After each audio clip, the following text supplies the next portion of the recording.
isa sa butter. Okay na. So, susundin na lang natin lahat. Kaya yung 1 kilo, pinaghati na lang sa 2.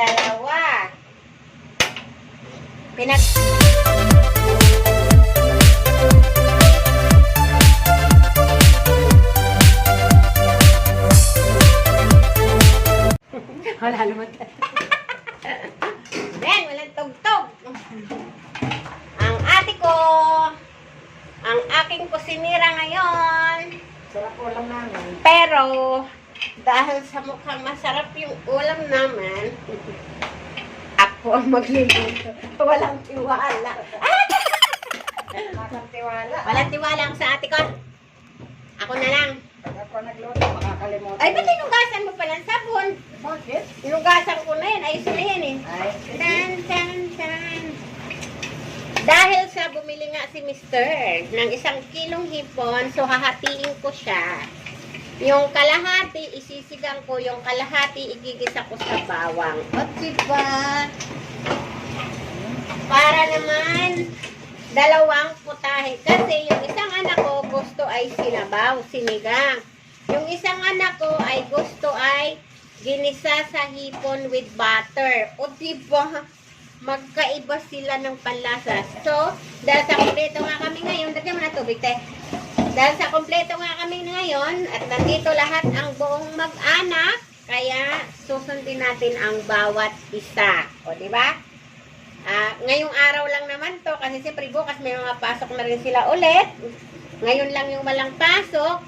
Kaya, ayun, sabi ng isa kong anak, gusto niya daw sinigang, yung isa gusto ginisa sa butter. okay na. So, susundin na lang natin lahat. Kaya yung 1 kilo, pinaghati na lang sa 2. Pinaghati natin sa 2 para lahat kompleto, walang mag-away. O, yung isa, sinigang, yung isa, ginisa.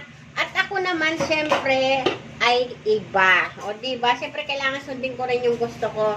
Kasi 1 araw lang naman nasama-sama kaming lahat. So, ang akin naman ay pinirito tilapia. O, diba? Kanya-kanya. Ha? May mga pila doon? Sino mga pila dyan? Ha? Ha? Nang ano? Oy, gumawa ka na. Sa'yo na yun. Oo nga pala. O, magpabili ka. Ayun, may humihirit pa. Hindi pa nakontento. May sumisigaw pa. Mag-insaladang mangga daw kasi marami nga rin kaming mangga. At mag-insaladang ay magprito daw ng talong. O diba, Diyos ko po, ang daming order. O sige, gawin nyo na. Oo na, sabi mo ito. Ay ako, yung akin lang, yung hipon. O, magpaluto na kayo. Ngayon, dahil dyan, ang ating sinigang ay lalagay na natin si kamatis at sibuyas. O diba? Tapos, syempre, ako, ang mga gulay, mabilis lang kasi to. Mabilis lang itong hipon. Kailangan sabay ang gulay. Balatan mo na. Ayun na nga, magigisa na ako ng hipon. Halimbawa, unahin ko. Sige, mahuli na lang ang prito. Anong gulay? Yung mga gulay doon, yung labanos. Dahil nga sa... Teka lang, hindi pa kompleto mga ka-viewers. So, kukuha lang ako ng pang gisa. Yun nga, ito ang igigisa natin sa hipon. At saka maraming bawang.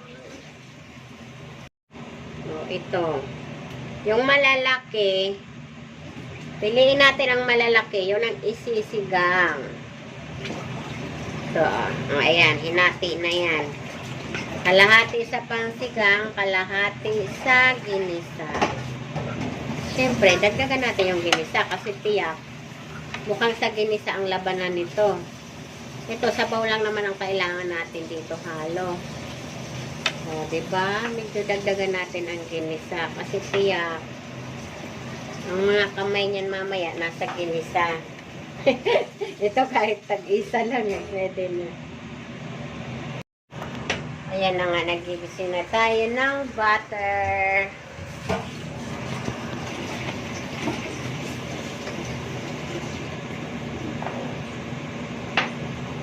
Putulin pa to.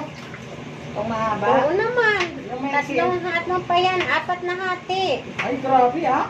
Oo, ayoko na. Gusto ko maliliit na. Ay, yung mga talong, ganyan na. Malalaki nga yan, te. Sige, okay na daw. Ay, pang ano ba to? Sige, anuhan mo na lang. Pasiga. Oh, bakit, Sige, okay na. bakit ganun? Eh, Ano yung gusto ko, pakbit? gusto ko isang subo eh. Oh, susubo naman ito.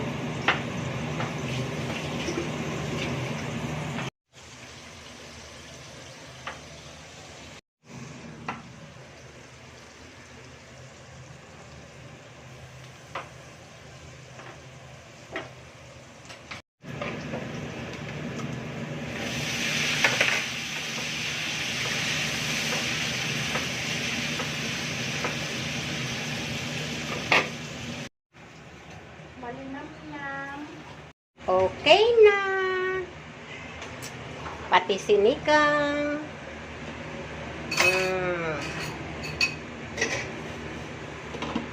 Kulo na. Tapos hipon. Tapos ito na lang. Ang lulutuin. Meron na tayong rice. Kangkong na lang. Kain na. Bye!